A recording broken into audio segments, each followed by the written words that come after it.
Friends இந்த பொண்ணு தன்னுடைய கணவன்கிட்ட ஆஃபீஸ் முடிச்சு வரும்போது காய்கறி வாங்கிட்டு வர சொல்லியிருக்காங்க. இவர் வெறும் வெங்காயம் தக்காளி மட்டும் வாங்கிட்டு வந்திருக்காரு.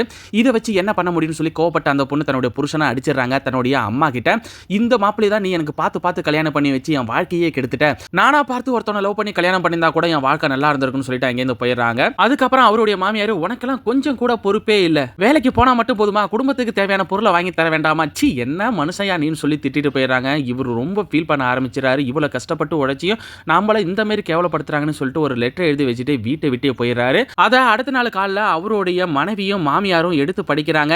என்ன காரியம் பண்ணிட்டு போயிருக்காரு பாத்தியாமா, கொஞ்சம் கூட அறிவு இல்லாம வீட்டை விட்டு கோச்சிக்கிட்டு போறாரா, நாய் மதிய சொத்துக்கு இங்க தானே வந்தாகணும் பார்த்துக்கலாம்னு சொல்லிட்டு 2 பேரும் விடுன்னு சொல்லிட்டு அவங்கவுங்க வேலையை பார்க்க ஆரம்பிச்சிடறாங்க.